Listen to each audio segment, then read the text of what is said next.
नागपुर के पुलिस आयुक्त डॉक्टर रविंद्र कुमार सिंघल जी एवं अन्य सभी वरिष्ठ पुलिस अधिकारीगण, आज हम तंबाकू छोड़ने के एक ऐसे उपाय की चर्चा करने वाले हैं जिसे आज उपलब्ध उपायों में सर्वोत्तम माना जा सकता है, क्योंकि इस उपाय की मदद से लगभग हर व्यक्ति तंबाकू का सेवन छोड़ सकेगा। और आज की इस चर्चा को हम इसी विषय तक सीमित रखने वाले हैं और इसी विषय पर बिंदुवार विचार करने वाले हैं। अब किसी लंबी भूमिका के बिना इस चर्चा की शुरुआत कर देते हैं। पहला बिंदु है, तंबाकू छोड़ने के लिए आज उपलब्ध उपाय। इन उपायों को निष्प्रभावी या नपुंसक माना जा सकता है, और ऐसा मैं इन दो सरकारी रिपोर्ट्स के आधार पर कह रहा हूं जिनको हम अपनी स्क्रीन पर देख पा रहे हैं। Report on tobacco control in India, पहली रिपोर्ट वर्ष 2004 की है और दूसरी वर्ष 2022 की है। इन दोनों रिपोर्टों में भारत के 19 टोबैको सीजेशन सेंटर्स की जानकारी दी गई है। ये टोबैको सीजेशन सेंटर्स WHO की आर्थिक मदद से भारत सरकार द्वारा स्थापित किए गए थे और इन केंद्रों में सभी आधुनिक सुविधाएं उपलब्ध हैं, मतलब ये state of the art centres हैं। लेकिन इन अत्याधुनिक केंद्रों में किए जा रहे उपचारों द्वारा तंबाकू छोड़ पाने वाले लोगों का प्रतिशत पूरी तरह से नाकाफी है। जैसा कि हम अपनी स्क्रीन पर देख पा रहे होंगे, महीने बीतने के साथ साथ इम्प्रूव्ड लोगों का प्रतिशत घटता जा रहा है और 9 महीने बीतने के बाद यह प्रतिशत केवल 18 पर आ गया है। इम्प्रूव्ड लोगों में तंबाकू छोड़ सके और 50% से अधिक घटा सके लोग शामिल हैं। आज उपलब्ध जानकारी के आधार पर यह माना जा सकता है कि आधुनिक उपचारों द्वारा केवल 3 से 4% के आसपास लोग लंबे समय के लिए तंबाकू छोड़ पाने में सफल हो पाते हैं। और यही कारण है कि रोटरी क्लब जैसी संस्थाएं तंबाकू का सेवन शुरू ही ना हो, इस पर ही अपना पूरा ध्यान केंद्रित करती हैं, जिसे प्राइमरी प्रिवेंशन कहा जाता है। अब दूसरे बिंदु पर आ जाते हैं। यह दूसरा बिंदु एक प्रश्न हमारे सामने खड़ा करता है कि हम तंबाकू का सेवन क्यों नहीं छुड़वा पा रहे हैं, और इस विषय को हम दो चित्रों की सहायता से समझने वाले हैं।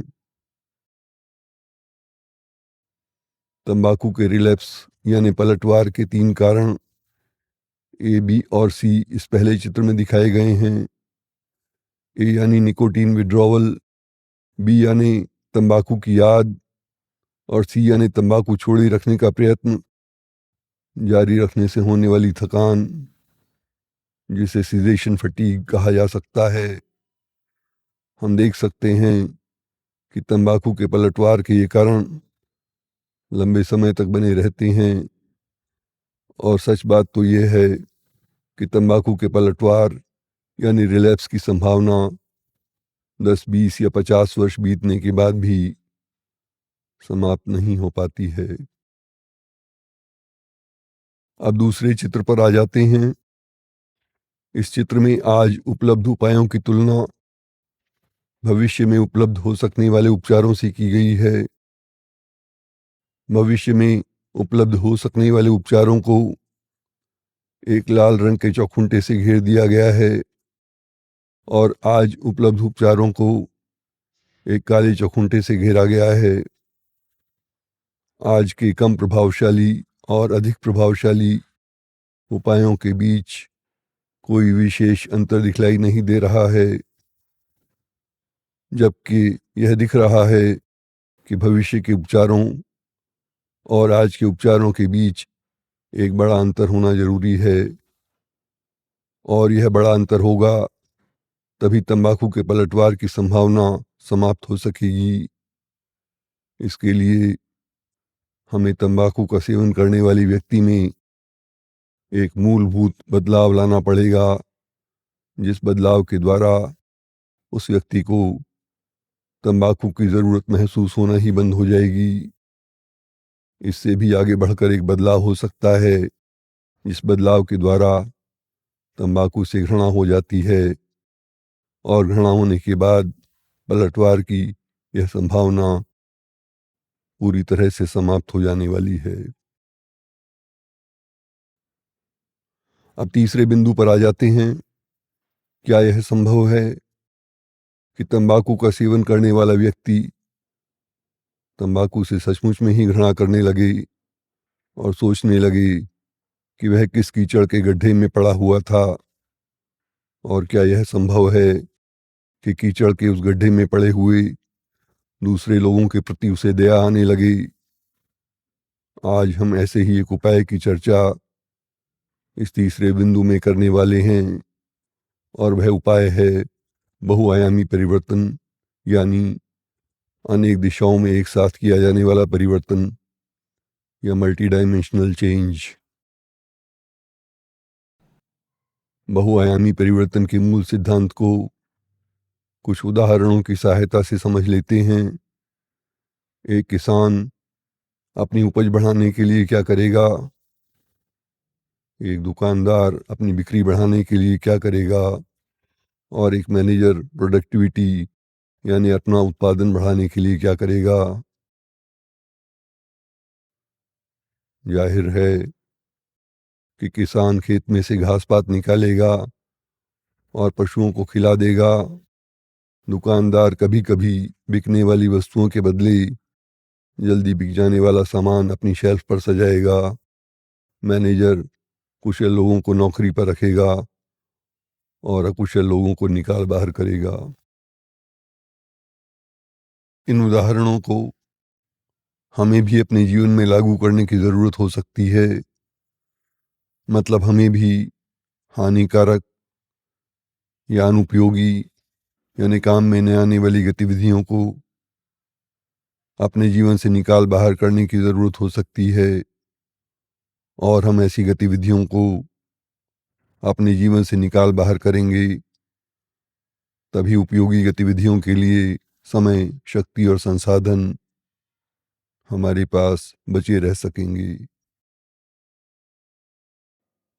बेकार या हानिकारक गतिविधियों को हटाकर लाभकारी गतिविधियों को बढ़ाना, यही बहुआयामी परिवर्तन का एकमात्र उद्देश्य है, और व्यवस्थित ढंग से इस उद्देश्य को पा लेना ही बहुआयामी परिवर्तन है। अब तंबाकू पर वापस आ जाते हैं। तंबाकू का सेवन भी एक हानिकारक गतिविधि है, और यह एक विशेष रूप से हानिकारक गतिविधि है। इसलिए तंबाकू का सेवन भी अन्य हानिकारक गतिविधियों के साथ साथ समाप्त हो जाएगा, यह आशा की जा सकती है, और बहुआयामी परिवर्तन अपनाने के बाद ऐसा होता हुआ देखा भी गया है। बहुआयामी परिवर्तन क्या है? अब इसे एक छोटे से वीडियो के द्वारा समझ लेते हैं।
अब चौथे बिंदु पर आ जाते हैं।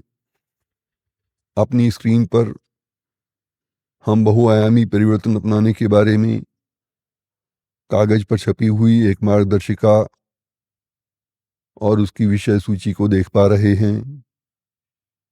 इस विषय सूची का 8वां अध्याय इसे देखें, जिसका शीर्षक है तंबाकू का पूर्ण निषेध, यानी तंबाकू पूरी तरह से छोड़ देना। इस मार्गदर्शिका में यह अध्याय क्यों जोड़ा गया है, इसका यहाँ क्या महत्व है।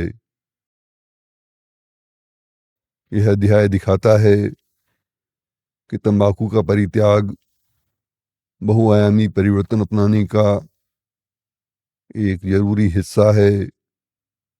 यह तंबाकू का परित्याग बहुआयामी परिवर्तन का एक अभिन्न अंग है।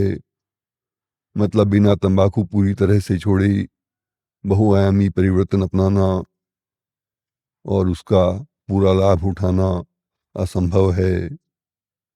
अभी तक जो हजारों लोग बहुआयामी परिवर्तन का लाभ उठा चुके हैं, उनमें से बहुत कम लोग ही ऐसे हैं जो तंबाकू का सेवन छोड़ने में असफल रहे हैं। इसलिए बहुआयामी परिवर्तन को तंबाकू छोड़ने के लिए एक लंबी छलांग माना जा सकता है। अब अगले बिंदु पर आ जाते हैं। क्या बहुआयामी परिवर्तन अपनाकर हमें और भी कोई लाभ मिल सकेंगे?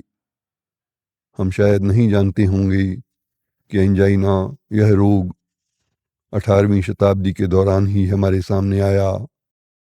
एंजाइना यह रोग 18वीं शताब्दी के दौरान ही हमारे सामने क्यों आया, इसका विवेचन इस पुस्तक में किया गया है, जिसे हम अपनी स्क्रीन पर देख रहे हैं। इस पुस्तक के अनुसार 18वीं शताब्दी में एग्रीकल्चरल और इंडस्ट्रियल रिवोल्यूशंस हुए और इन रिवोल्यूशंस के कारण लोगों का रहन सहन और उनकी गतिविधियां एकाएक बदल गईं। उनके शारीरिक काम कम हो गए और लोगों को खाने पीने के लिए प्रचुर मात्रा में मिलने लगा।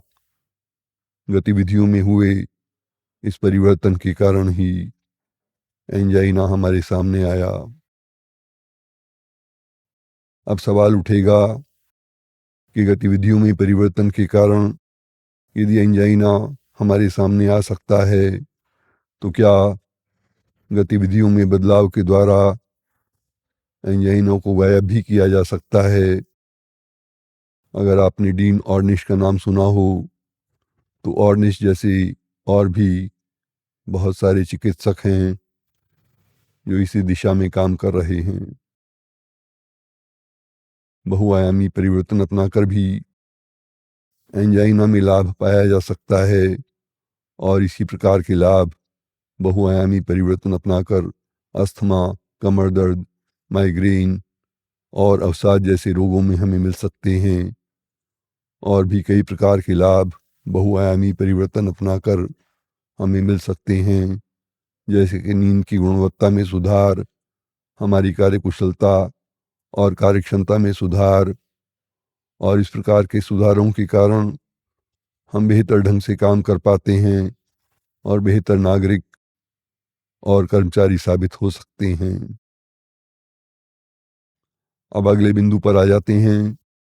तंबाकू का सेवन करने वाले लोग इसका सेवन क्यों छोड़ेंगे और बहुआयामी परिवर्तन को क्यों अपनाएंगे? तंबाकू छोड़ने का प्रयत्न आर्थिक, सामाजिक और स्वास्थ्य संबंधी कारणों से किया जाता है और तंबाकू का सेवन करने वाले अधिकतर लोग तंबाकू का सेवन छोड़ना चाहते हैं, लेकिन वे चाहकर भी इसे छोड़ नहीं पाते हैं। या छोड़ने के कई असफल प्रयत्न कर चुकने के बाद वे निराश हो चुके होते हैं और तंबाकू छोड़ने का एक और प्रयत्न करना उनके लिए मुश्किल हो जाता है। ऐसे निराश लोगों को इस बात का विश्वास दिलाना पड़ेगा, इस आदत को छोड़ने के लिए उन्हें बस एक और धक्का देने की ज़रूरत है। बहुआयामी परिवर्तन की मदद से तंबाकू छोड़ पाना संभव है और आसान भी है। तंबाकू छोड़ने के बाद घर में और समाज में उनका सम्मान बढ़ेगा, पैसे की बचत होगी, स्वास्थ्य सुधरेगा और कई प्रकार की बीमारियों की संभावना कम हो जाएगी। इसके साथ ही भोजन भी स्वादिष्ट लगने लगेगा, क्योंकि तंबाकू छोड़ने के बाद हमारा स्वाद और गंध ये सुधर जाते हैं। लंबे समय से तंबाकू का सेवन कर रहे लोगों को यह भी बताना जरूरी हो सकता है, हम कितने भी सालों से तंबाकू का सेवन करते आ रहे हों, तंबाकू छोड़ने के बाद हमारे स्वास्थ्य में सुधार होने ही वाला है। एक और बात बताना जरूरी हो सकता है, हम कितने भी सालों से और कितनी भी मात्रा में तंबाकू का सेवन करते आ रहे हों, हम तंबाकू एकाएक और पूरी तरह से छोड़ सकते हैं और इसका कोई दुष्प्रभाव हमारे ऊपर होने वाला नहीं है। इस चर्चा का अंत करने के लिए कहा जा सकता है कि तंबाकू सूखी रोटी है। तंबाकू का सेवन करने वाले अधिकांश लोग नफरत करते हैं तंबाकू के पदार्थों से, इसीलिए तंबाकू को सूखी रोटी कहा जा सकता है। अब बहुआयामी परिवर्तन को भी समझ लेते हैं। अगर तंबाकू सूखी रोटी है तो बहुआयामी परिवर्तन मसाला भात जैसा है। बस अब इतना समझ लेना बाकी है कि हमारी जो ज़रूरतें तंबाकू पूरा करता है, उन्हीं ज़रूरतों को बहुआयामी परिवर्तन भी पूरा कर सकेगा। मतलब हम तंबाकू के बदले बहुआयामी परिवर्तन अपना सकते हैं। जैसे हम सूखी रोटी के बदले मसाला भात खा सकते हैं। अब हम समझ सकते हैं, बहुआयामी परिवर्तन के संपर्क में आ जाने के बाद लगभग सभी लोग तंबाकू से हमेशा के लिए किनारा कर लेते हैं, जिस प्रकार से सूखी रोटी के बदले हम मसाला भात खाना पसंद करते हैं। सुरक्षा की बात भी कर लेते हैं। बहुआयामी परिवर्तन यह एक बिना दवाइयों वाला हस्तक्षेप है और इसका एक ही अपवाद है, पैरासीटामोल, जो कि एक सामान्य औषधि है और जिसके सेवन से भी कोई गंभीर हानि होने की संभावना नहीं के बराबर है।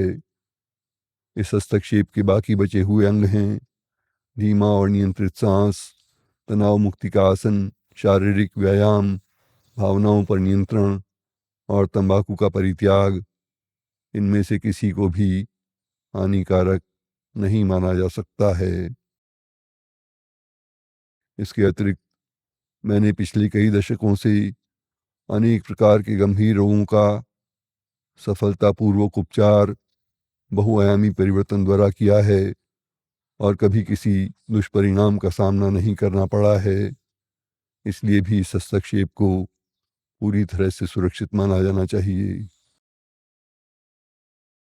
अंत में सभी उपस्थित अधिकारियों का मैं मन से आभार व्यक्त करता हूँ। विशेष रूप से डॉक्टर सिंघल साहब का धन्यवाद देने के लिए मेरे पास शब्द नहीं हैं। आशा करता हूँ कि नागपुर के पुलिस विभाग की मदद से मेरा यह छोटा सा उपक्रम तंबाकू से मुक्ति की दिशा में किए जाने वाले हमारे प्रयत्नों को आगे बढ़ा सकेगा। धन्यवाद।